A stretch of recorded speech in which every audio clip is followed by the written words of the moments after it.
So after this movie, I went to Walmart and I bought a Sprite. This Sprite this time tasted fantastic.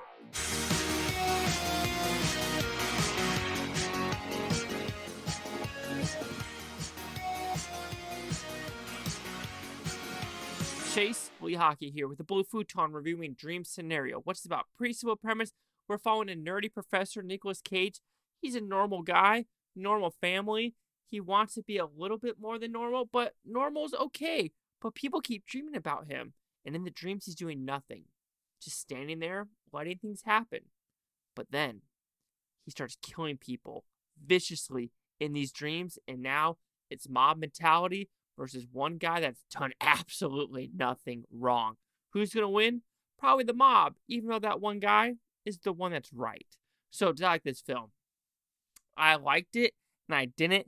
But I didn't like this film because of my own personal biases of just where society is going today. So when talking about this film, it is something that is very, very unique. And I got some water on my glasses. All right, I am back. Anyway, water on the glasses, gone. So this movie, let's just talk about just the premise and the filmmaking as a whole. This looks like a very low budget film, and I think it works that way of just having the graininess to it. The weird edits, the cuts to it. It feels unfinished, but I think it's supposed to feel unfinished because when you finish a dream or you wake up from the dream, that dream is never finished. So this film kind of feels that way where you're trying to go somewhere, then it does a quick cut, or it's just random, just awkward angles or awkward scenarios that you're put into this movie where you're like, that's kind of weird. I don't know if that makes sense, but it's supposed to not make sense because this whole thing is about a dream. And the whole underlining message of this movie, you could say, is counter culture, mob mentality, mob versus one. How even though one person is right, it's easier to side with the mob who is wrong because it will make them feel better, even though that one person is right. Let's talk about this. Black Lives Matter. Even though they're anti-cop, my God, if the cops are on their side, they're cheering for the cops. Holy moly, macaroni and cheese. It's stuff like that where it's like, even though like all cops are bad, and this is not just BLM now.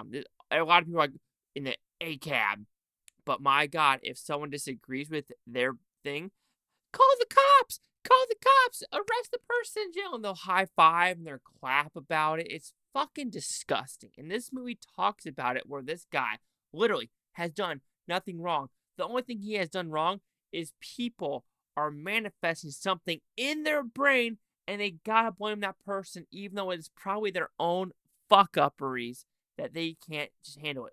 It's cancel culture at its finest. It's people being soft at the finest. It's pampering to these people that don't need to be pampered to.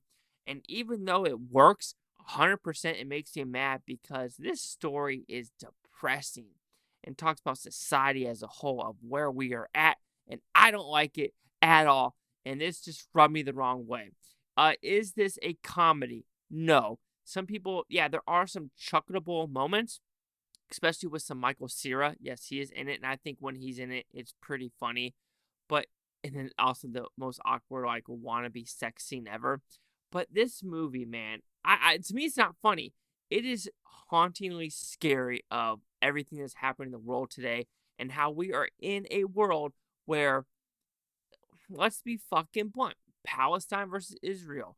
You have the Palestinian mob and the one Israeli guy, but we're going to tell the Israeli guy, go the other way, you're arrested. Because that mentality on the other side, they're way more violent.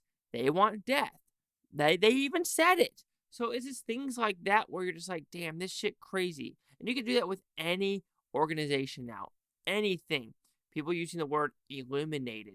And of course, you have to say that now or erased because if you say suicide or kill someone, that's censored. But if you say erased or get rid of, stuff like that, the whole mob words, you know, you could get away with it. Or like, oh, I didn't really mean to say it that way. You kind of know what you did to get away from the censories of it. But when talking about the movie as a whole, Nicolas Cage does a fantastic job. All actors and actresses in this movie do a fantastic job. I like the writing. I like how it's filmed. Like I said, even though the film feels unfinished, I think it's supposed to feel that way because dreams don't feel finished overall. They feel incomplete. You'll wake up from a dream, you're like, what the fuck just happened? And that's kind of what this movie is you'll think one thing will happen. It's like, nope, we're going to go this way. Nope, we're going to go this way. And you're just like, damn. Overall, I just needed a Sprite. So, yes, dream scenario. I had to think about this. I was driving home, listening to the Oregon-Washington game. I'm just like, man, where are we at in society? Where are we at in society? And I'm like, are we fucked? We might be fucked, but you want a Sprite, don't you? So overall, dream scenario, you're either going to like it or you're going to be bored with it. Either you're going to not like the dialogue or you are going to like the dialogue. Some of it was witty, some of it didn't make sense. I know they're kind of make fun of it all thing, but if you're putting Jordan Peterson and Joe Rogan in the alt-right category, I don't think you know what alt-right really is. Because sure as shit, if there's an alt-left, you better put AOC, you better put the Squad there, you better put that redheaded stepchild from the devil that was the press secretary and now has an MSNBC show. Those are the alt-left for sure. Whoopi Goldberg, The View, basically, anyway. But yeah, you want a Sprite, don't you? So Dream Scenario will receive a 4.5 out of 5 with Futon, so it equals at 90%. So see the Critics News scores gave this one. The Critics a 93%, audience score 76, 162 audience, or sorry, 162 critics, 50 audience, critic consensus. Come to Dream Scenario for career highlight work from Nicolas Cage and leave mulling over everything it has to say about pop culture's fickle whims. And there's a really weird scene in this movie about bracelets. You're just like, I hate TikTokers. And you might ask, Chase, do you have a TikTok? No, I won't ever get a TikTok. 96, 90. Sorry, 76, 90, 93. Chase Talk here at the Blue Futon. Like, comment, subscribe. One of the things, Bhutontopia, you Blue Futons go to great day. I can watch this tape tomorrow, week, a month, or a year from now. Every single freaking one of you. Happy December. Damn, where the hell did this month go? Or year. Where did this year go?